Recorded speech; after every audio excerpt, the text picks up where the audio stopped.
everybody. This is Leah. I am so glad that you are here. My name is Leah Cheshire. I'm a health and wellness coach with nurturingyourlife.com. And I thought that today, since May is Mental Health Month, we would talk a little bit about food and mood and how the food that you eat can affect your mood and your mental health. You know, we know that physical and mental health are so intertwined. So we're going to dig into that in a few minutes. But first, this disclaimer, I am not a doctor. I am a health and wellness coach. This information is strictly for educational purposes. So please do not use this as medical advice. Please talk to your own medical practitioner before beginning any kind of nutritional or lifestyle modifications. All right, so let's get started then. And I hope you had a great weekend. And so as I was referring to, did you know that food can affect your mood? Other things can, of course, right? But we do know that food can highly influence our mood, our mental health, our mental state, right? And so I did a workshop about a year ago and with a counseling center, and I feel so strongly about this. So I wanted to focus in on it again this year. So do you know why you have feelings of fatigue, happiness, say joy, excitement, maybe even depression, anxiety, headaches and stress? Well, you might think, oh, it's due to the circumstances or maybe people in my life and relationships, right? Maybe it's the economy, the world and all. Well, some of those things can affect us. But what if I told you that highs and lows can be influenced by a lot of other factors that are within your control? And one of those is the food that we eat. Now, we've talked about this before, but in case you didn't know this, we do have what's called a second brain. That's our digestive system. And you may have heard it also called your gut. Scientists are actually making the connection between our gut health and chronic disease, heart disease, immune issues, and even mental health. And so they're doing a lot of research on it now. There's data that actually supports that 90% of your serotonin and 50% of dopamine are produced in your gut. And serotonin and dopamine are just two types of chemical messengers or neurotransmitters that we have in our body. And we know that when we have low levels of both serotonin and dopamine, that can contribute to anxiety, depression, lack of motivation, lack of pleasure, and some other mental health issues. So there is a link between our belly and our brain, right? You may have heard the expression called, you're thinking with your stomach, not with your mind. Well, that actually is true, right? So think a minute about your favorite dessert. Maybe you had a delicious dessert yesterday. Or maybe you had one recently for a special birthday or a special occasion. So think about it for just a minute. I know for me personally, chocolate chip cookies or brownies a la mode are my favorite. And even though I'm gluten and dairy free now, I make accommodations and eat those gluten free and some dairy free just because I love those so much. Well, you might be like me and be a chocolate lover, or maybe you prefer something like strawberry shortcake, or maybe ice cream, or maybe a cobbler. So, think about it this way. If you only could have one more dessert on this earth and you didn't have to worry about calories or weight gain or nutrients, any of that, what would that be? Okay, so now that I have your mouth watering, think about these questions. How would you feel right after you eat that favorite dessert? And then how would you feel about an hour later? Maybe 2 hours, maybe 4 to 6 hours later. Usually people will feel really good while they're eating their favorite dessert, right? Even 30 minutes to an hour, okay? You may still be on that high sugary dopamine hit, right? That neurotransmitter I talked about that gives us that hit of pleasure and reward. But then 2 to 4 hours later, you might crash. And you may think, oh my goodness, why? What happens? Well, and you might even feel sad or depressed or anxious. Maybe your stomach hurts, so you're having some digestive issues. Maybe you have a really bad headache. Maybe you just feel exhausted, really tired. And think about, like, if you eat a huge Thanksgiving meal, afterwards you just want to go to sleep, right? Well, you don't want to feel like that all the time, right? So you ate your dessert, and then now you're starting to feel some of those symptoms. So now what are you going to do? Well, usually we think, oh, that sugary dessert helped me feel better.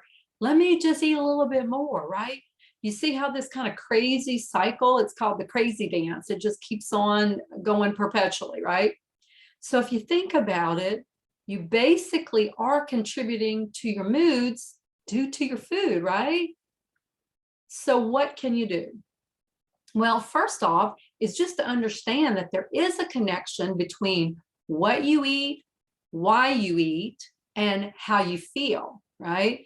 If you have any kind of chronic health issues, like autoimmune, maybe you have Hashimoto's, thyroid issues, arthritis, maybe IBS, maybe you don't even have a diagnosis, but you just know that after you eat, you do feel really tired, or maybe you have some brain fog, that kind of fuzzy thinking. Maybe you or have trouble keeping off your weight. Maybe you have mood swings. Maybe you have trouble sleeping, right? Well, you don't want to worsen those symptoms by something as simple as a food choice, right? Basically, if you do that, you're just throwing gasoline on the fire, right? So if you're having depression and anxiety besides the physical symptoms, after you eat something, you might start getting a little connection, right? So how do we stop those food and mood swings?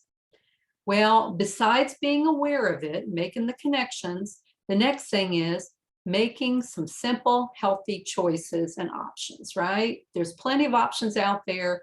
And so that's the simplest thing to do. Now, I am not saying that food is a cure-all for all mental problems. I am not saying that at all. Please hear me on this. But if there's one small thing that you could do, and you could take steps that make that achievable, ones that you're in control of, wouldn't you want to try that, right? So let's be honest. You are in control of the food you eat, right? If you're not a child, and most people listening to me right now are not a children, no one is really forcing you to eat anything at this point in your life, right? Nobody's slapping your hand or making you eat something, right? Now, I didn't say it's always easy, but I did say simple, and those have two different meanings, right?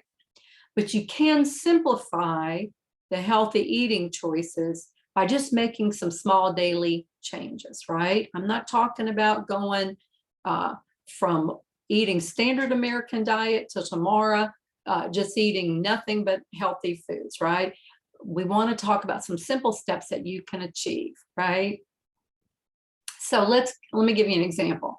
Say you have been feeling really stressed, and you also need to lose about 15 pounds. So you may decide, gosh, I really want to reduce my stress. I want to lose a little bit of weight. So what can I do? And you might think, well, I've been eating a lot of sugar, like every day and at night, right?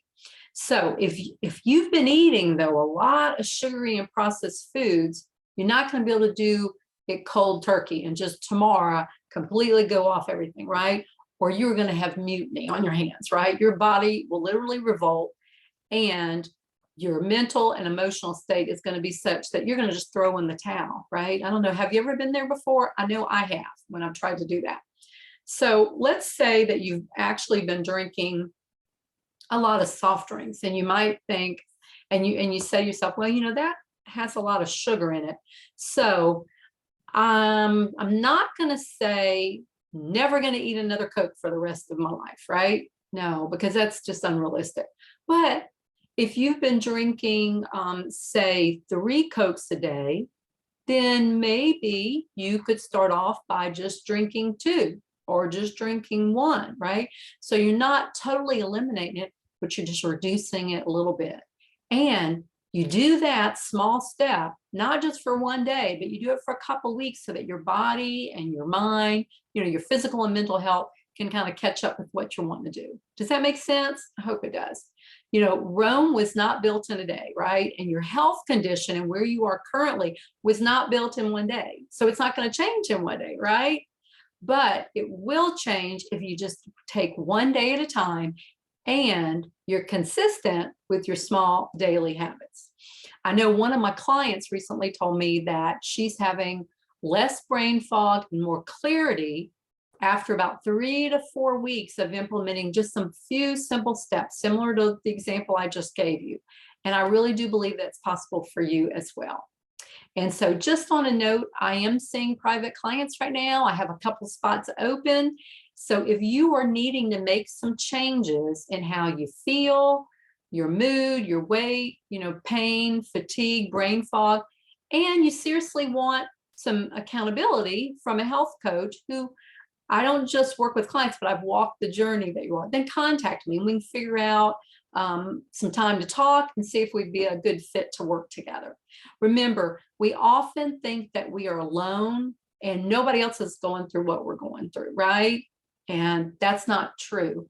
You think nobody cares, but I want you to know people do care, and I do care, and I do understand because I have been there. I have experienced the physical and mental symptoms as well. But I do know that figuring out what foods and lifestyle modifications that you can make, I know that that has helped me improve and feel better. I'm not perfect, but I know that I do better when I do pick out some healthier food choices and all. And so my clients have been able to decrease the brain fog pain, increase mental clarity, energy, and lose some weight and maintain a healthy weight. And I want that for you as well. And so that's all that I have for you today. And you can check me. My Instagram is Leah_Cheshire. Or my website is nurturingyourlife.com. And I'd love to see you over there. And so have a great day. Make it a great day. Take care. Bye-bye.